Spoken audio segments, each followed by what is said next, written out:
August 12th, the year 2000. In the freezing, unforgiving waters of the Barents Sea, two massive, underwater explosions rock the ocean floor.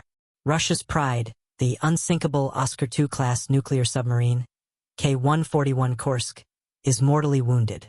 Her bow is ripped open, her systems are dead, and she plummets into the crushing darkness, 354 feet below. The world's naval intelligence agencies register the seismic shock. The Russian command sees the silence. The immediate, logical conclusion is made. All 118 sailors are dead. A catastrophic but total loss. But they were wrong. Deep inside the cold, twisted steel of the wreck, in the last, 9th compartment, a note is being written by the faint glow of an emergency lamp. 13:15. All personnel from compartments 6, 7, and 8 have moved to the 9th. There are 23 of us here. We feel bad. We are attempting to get out. This note, penned by 27-year-old Lieutenant Captain Dmitri Kolesnikov, is a ghost's cry. It is proof that a small group of men survived the apocalypse inside their submarine.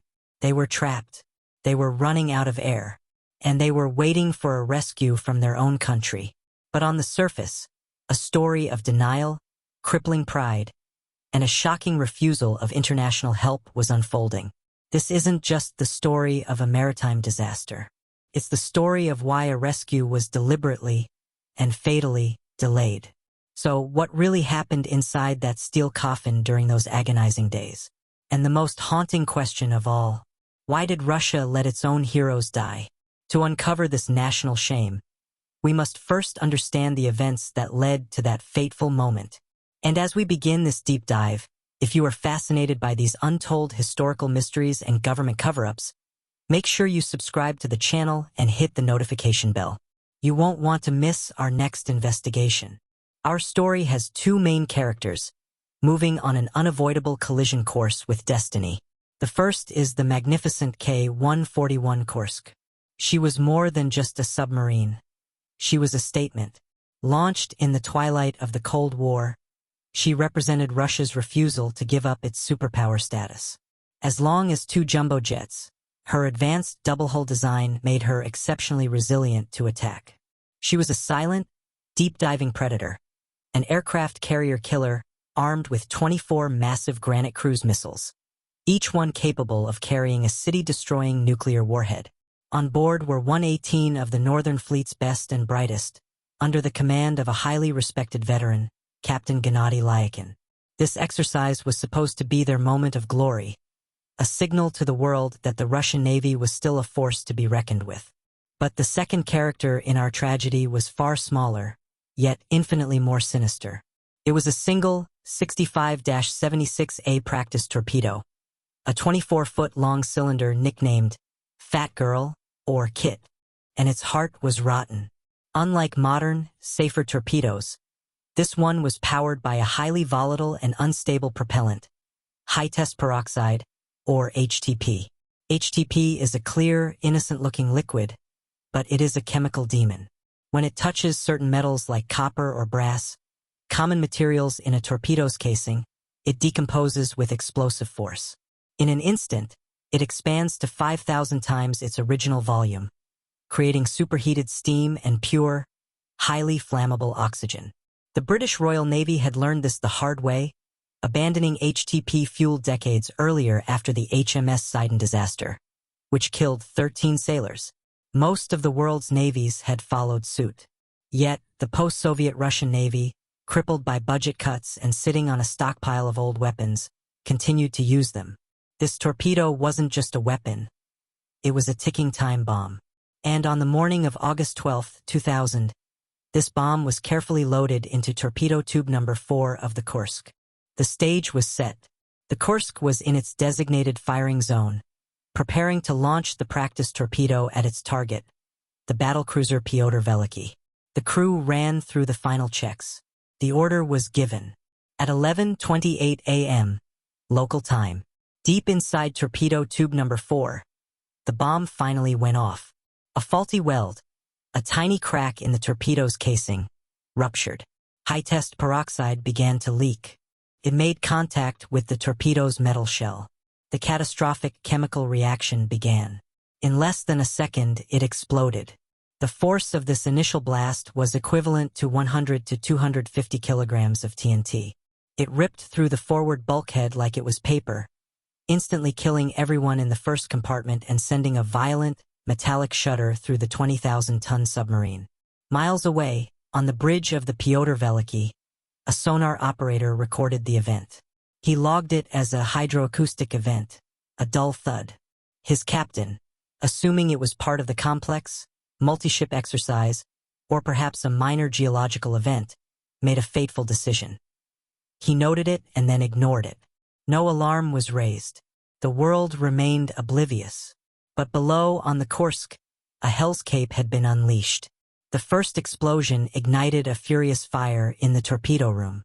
Temperatures skyrocketed past 5,000 degrees Celsius, hot enough to melt steel.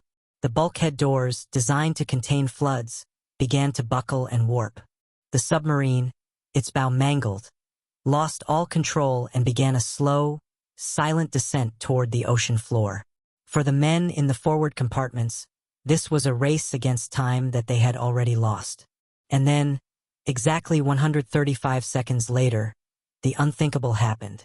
The inferno in the forward compartment reached the other combat-ready torpedoes, between 5 and 7 of them. Their massive warheads cooked off in the intense heat. The result was a secondary explosion of almost unimaginable force. A colossal detonation, equivalent to 3 to 7 tons of TNT. This blast was 250 times more powerful than the first. It vaporized the entire bow section of the submarine, instantly killing dozens more crew members in the second, third, and fourth compartments. It tore a gaping hole in the outer and inner hulls. The explosion was so immense that it was registered by seismic monitoring stations across Europe, even as far away as Alaska. It registered a 4.2 on the Richter scale, a man-made event with the power of a small natural earthquake. The pride of the Russian Navy, the unsinkable Kursk, was now a dead, mangled wreck, plummeting to the seabed 354 feet below. But incredibly, the story does not end there. In the very back of the submarine, in the 9th and final compartment, a small group of men had miraculously survived.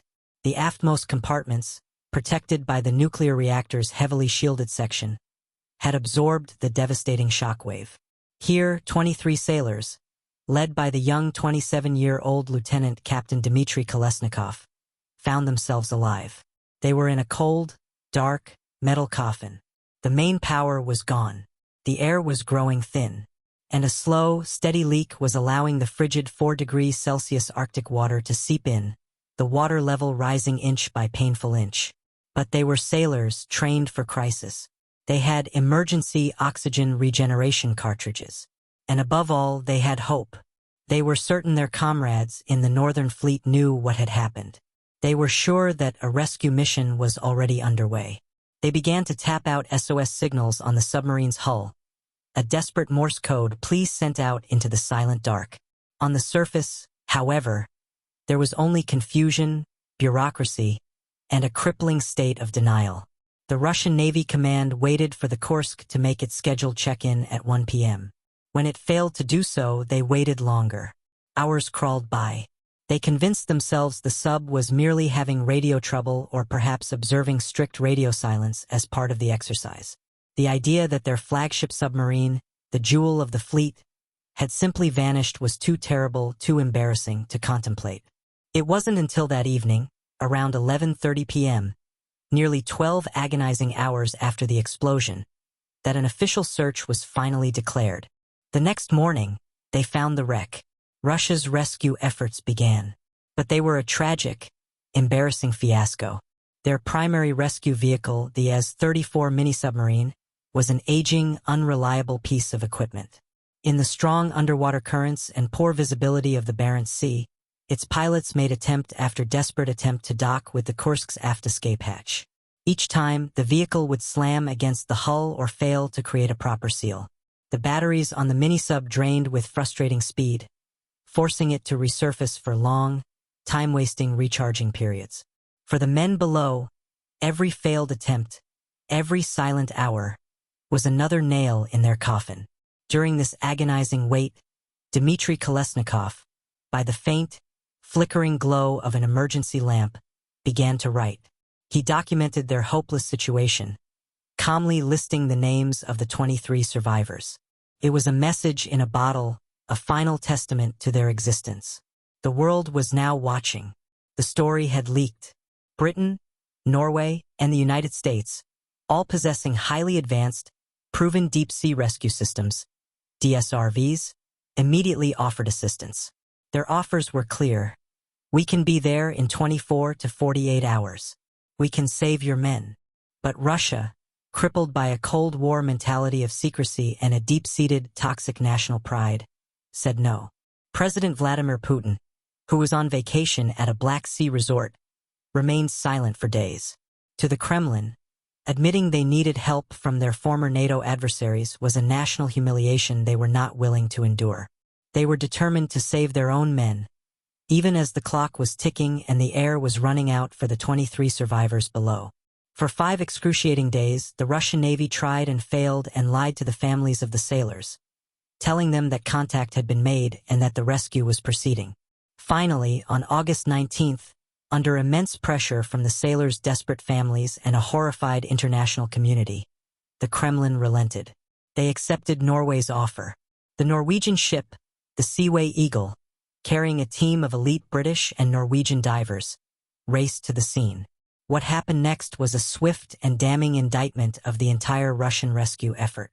The British divers, using a remotely operated vehicle, examined the escape hatch. They discovered the Russians had been trying to dock with the wrong part and that the hatch itself was not damaged as the Russians had claimed.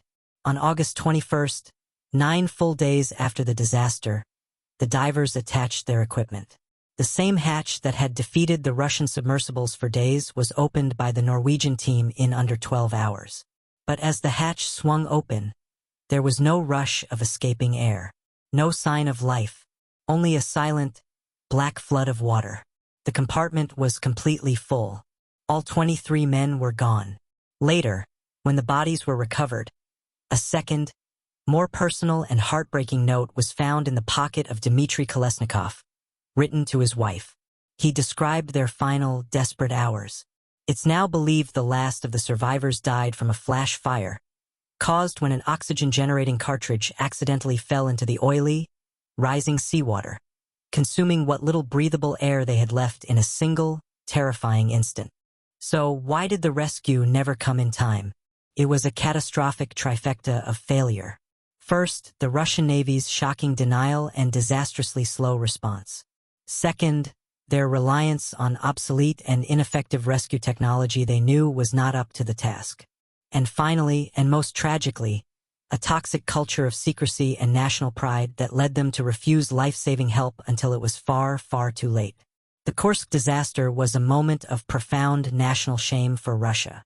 It exposed the rot within its military and forced a painful public reckoning. In the years that followed, Russia invested billions in modernizing its deep-sea rescue fleet and, ironically, began participating in joint rescue exercises with NATO, the very forces they once saw as rivals. A lesson was finally and brutally learned. But it was a lesson written in the blood of 118 sailors, 23 of whom died waiting for a rescue that should have, and could have, come. The story of the Kursk is a powerful reminder of how human pride can be more deadly than any weapon. What part of this story shocked you the most? Let me know in the comments below. If you want to see more deep dives into stories the world almost forgot, click the video on your screen now, and don't forget to subscribe. Thanks for watching. We'll meet again in the next investigation.